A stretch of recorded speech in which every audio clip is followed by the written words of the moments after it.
Hey guys, I'm Shane, welcome back down to the workshop.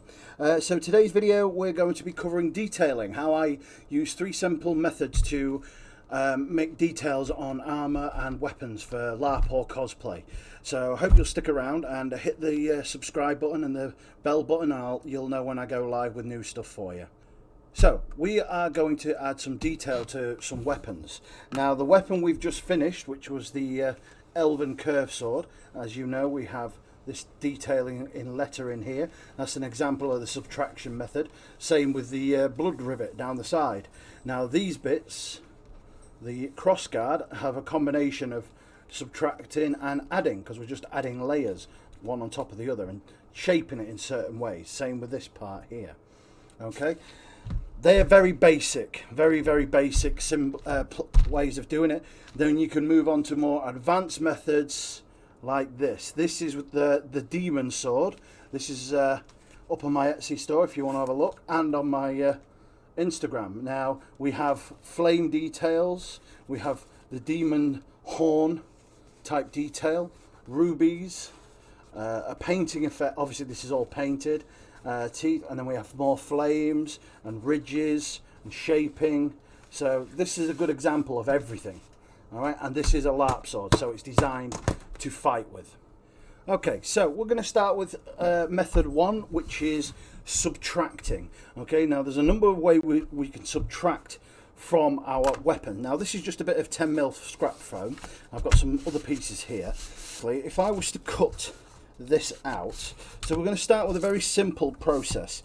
Okay, we can make cuts along the edge at certain angles to create a bevel. Now I find it easier to cut slightly away from myself, so if I put that right on the edge and put my blade at a 45-degree angle and just cut smoothly like so.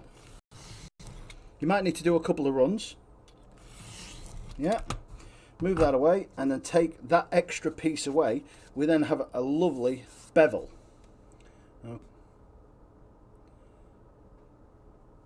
So that would now look like when you put something on it, it's up at an angle. That's one way of doing it. Now if we wanted to do like a rivet down the side of a blade, like I did with the sword, it's very simple to do. Just make yourself a little line, and then however wide you want your blood rivet. So with this one I'm going to go about 5mm. Now for this one you need a very sharp knife, so I use an X-Acto knife for this.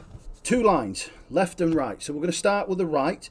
Put your knife on the line and then just put it in till you think it's deep enough to hit the other line, and then just draw back. So you've got it at a 45-degree angle.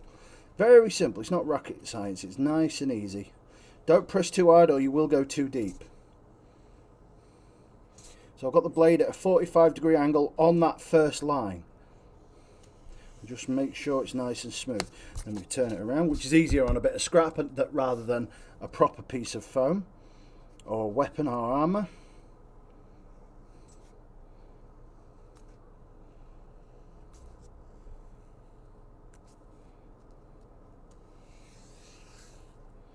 So if you need to cause like a joining, put your blade in and just round it slightly,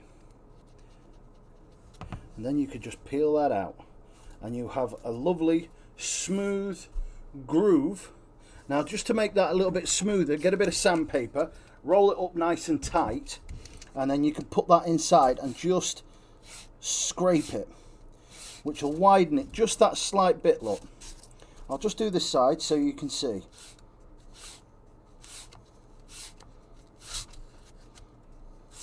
So I've only done halfway, and you can see that side is slightly wider now than that. Alright, and it gives it a good, nice, clean finish. Now, that's not the only way we can do it. Obviously, we've got the chamfers, we've got the grooves, we can just cut bits away. Now, you might want, not a blood rivet, but you might want a pattern you need to engrave into the actual weapon. So if I just draw like a quick pattern here,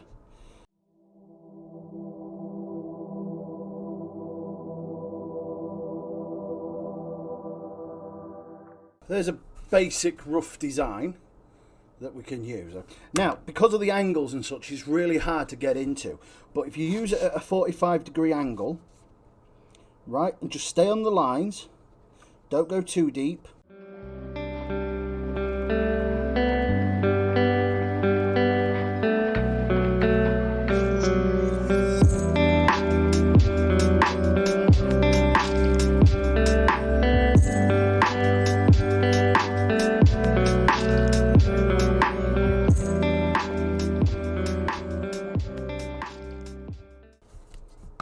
Okay, so there's a cutting method. So that's again part of the subtraction method.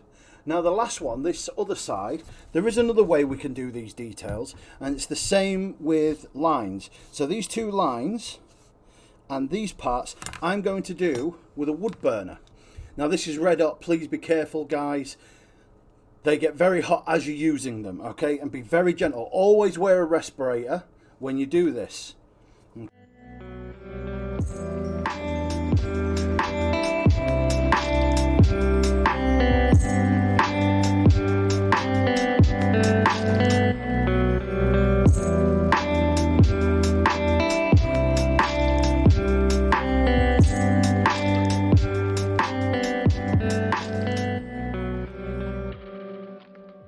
What we've got is we've got the cutout method and then we've got the burning method. Now the burning method will leave a little bit of like rough texture on the inside, okay, but when you're doing lines it really does make it stand out.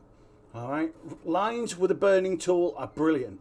An actual area leaves a very rough mess afterwards. Can you see that? So you're better off using a cutting method if you want to do an area. So that is our basic subtracting methods. Now there is one more we can do where we subtract and add to a section, which I'll show you in a minute. Okay, so our next method is the adding method. Now this is, again, not rocket science. If we have a piece of foam, we can add layers to it, like I did with the hilt crossguard on the sword, all right? The other option we have is making rings and stuff. So if my finger was part of the sword, I could wrap that round and create a ring effect on the weapon, which we did on the last sword. This is an example of just adding. So you've just added a layer of foam, shaped it to whatever angles and such you like. Same with this one. Now this, if it weren't for this chevron part here and here and here, this would be a simple ring wrapped around like so. So you can have rings and shape the ring slightly, bevel it, the edges however you want, and that's another added method. Now one of the most complex methods you can use, if we go to this 2mm foam, so this is just 2mm foam. Now if I drew that same pattern that I did on here, okay, now let me just...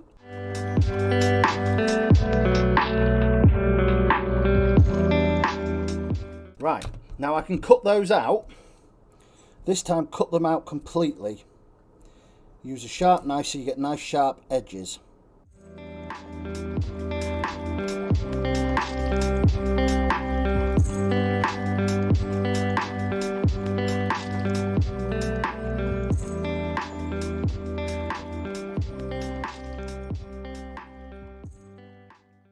Okay, so we now have our cut through pattern. Now what we can do is add that as a layer.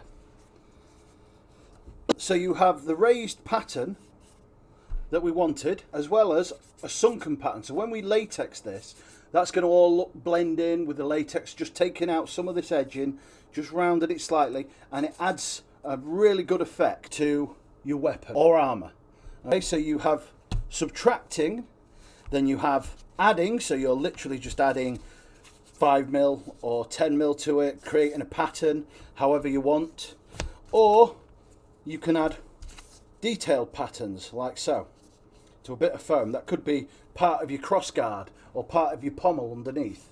So our last method that I use for detailing is actually painting. So you can paint the details on. What I've got here is two bits of scrap foam, a 5mm glued onto a 10mm. Now it's just been painted silver, a very dull grey silver. So what we can make that do, to make it look like metal, we can add a painting effect. Now to do that, very simple, well the way I do it is black coat it, then silver coat it, just basic silver, and I use flexipaint. It's very flexible, especially for a larp weapon, which is what's needed. It will not crack. No matter what you do to it, it will not crack.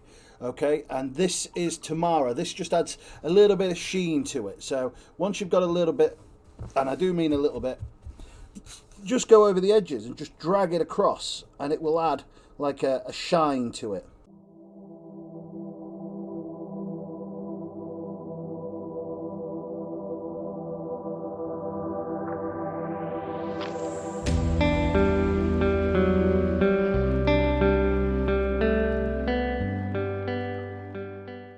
So, to sum up, that is the three basic methods I use to put details on armour and weapons for LARP. Same thing for cosplay. There's a lot more you can do with those. If you want me to go more in depth into those techniques, showing you a bit more detail on how I do things, then put a comment below and I'll get round to that. Same with the painting. There's a lot more we can do with painting. Different techniques like wood techniques, steel techniques, all those sort of things. I will get to those videos if you guys want me to. So that will be it from the workshop today. I hope these little techniques will give you a little idea on how I do things. I hope they help you. They are very basic, and as you progress they will get better and better. Okay guys, so thank you for joining me. If you've liked this video, please hit the subscribe button and the bell, then you'll be alerted when I go live with new techniques for you. Thanks guys, I appreciate it. Cheers, bye.